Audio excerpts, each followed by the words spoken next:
제롬 파월 연준 의장은 산타가 아니었습니다. 어제 미국 기준금리 인하 속도와 폭이 줄어들 것이란 전망에 금융시장이 크게 휘청였습니다. 외국인 수급이 오랜만에 유입된 상황에서 맞이한 충격이라 더 마음이 쓰린 것 같습니다. 시장 상승은 일장춘몽이었나라는 생각도 드는데요. 한 주의 마지막 거래일인 오늘 시장은 어떨지 어제장 복귀하면서 투자 포인트들 확인하겠습니다. 전 거래일 양 지수 모두 2% 가까이 급락했습니다. 코스피가 1.95%, 코스닥이 1.89% 하락했는데 매파 FOMC 영향에 뉴욕 증시가 크게 떨어진 영향을 받았고 마이크론이 아쉬운 가이던스를 제시하자 국내 반도체 대형주에서 실망 매물이 출회되며 지수를 끌어내렸습니다. 환율이 정말 많이 올랐습니다. 어제 정규장 마감 시간 환율은 달러 기준 16원 40전 급등해서 1,451원 90전의 거래를 마쳤습니다.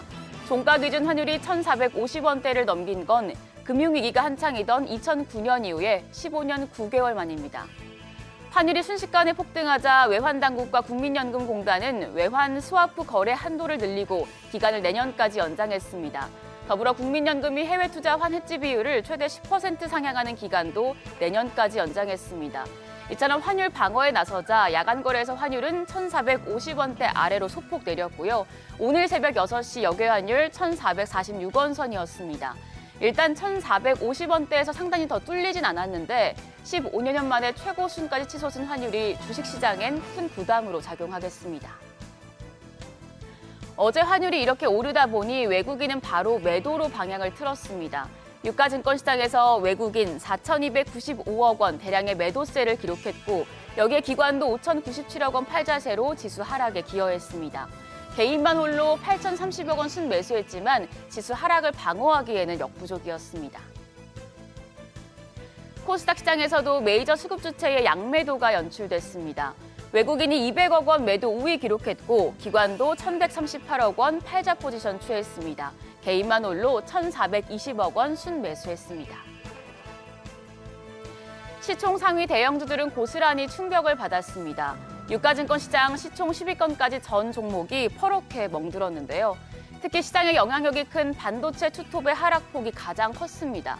삼성전자가 3.28% 급락, SK하이닉스 4.63% 떨어지면서 18만 원 선을 내줬습니다.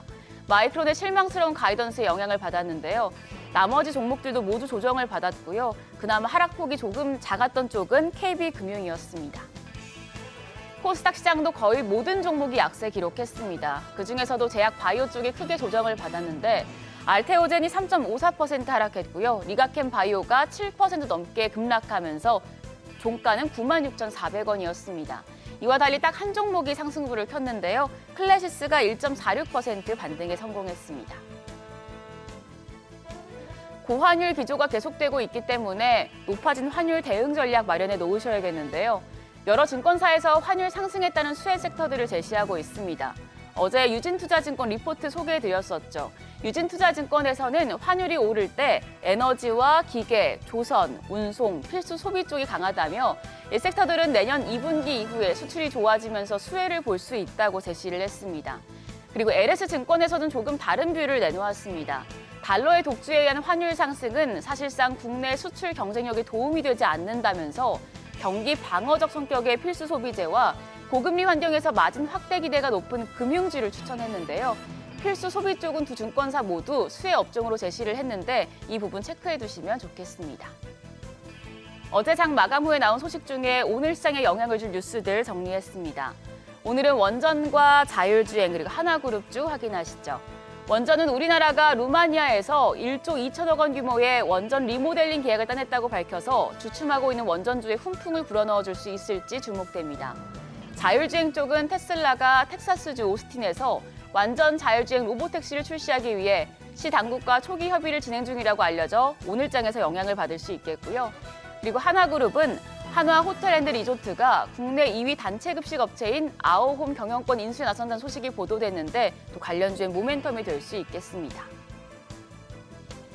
일정도 보겠습니다. 오늘은 중국의 사실상 기준금리에 해당하는 대출 우대금리가 발표됩니다. 앞서서 일본은행은 어제 기준금리를 3회 연속 동결했는데 금리를 인상하지 않아서 오후에 시장이 더 떨어지지 않았다는 해석도 있는데요. 시장에서는 중국 LPR은 동결될 것으로 전망을 하고 있습니다. 어떤 선택을 할지 체크하시고요. 치매 진단제 수혜 기업으로 꼽히는 듀켄바이오가 코스닥 시장에 상장합니다. 새내기주 주가 추이도 확인하시죠. 그리고 오늘 고려아연 주주 명부가 폐쇄됩니다. 고려아연과 영풍정밀 등 관련주 주가에 영향을 줄 수 있겠습니다. 한편 어제 시간의 거래에서는 그렇게 눈에 띄는 흐름은 없었습니다. 그래도 삼성전자와 SK하이닉스가 워낙 많이 떨어진 터라 시간의 거래에서는 소폭 오르는 모습 보여줬는데요. 어제 저녁에 미국이 SK하이닉스에 6,600억 원대의 직접 보조금을 지급하기 위한 계약을 최종적으로 체결했다는 소식이 나왔는데 주가 반등 재료가 될 수 있을지 관심이 모아집니다. 그리고 LS마린솔루션은 정부가 추진하는 태안해상풍력과 영광안마해상풍력 등 5개 사업에 참여하는 것으로 알려졌는데요. LS그룹주에도 영향을 미칠지 지켜보시죠.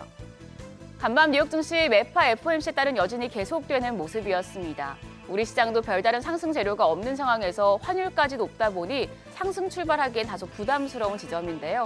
다만 SK하이닉스 보조금이나 테슬라 로보택시, 원전 수주 등의 이슈에 따라서 또 반등할 수 있으니 개장 분위기 유심히 보셔야겠습니다.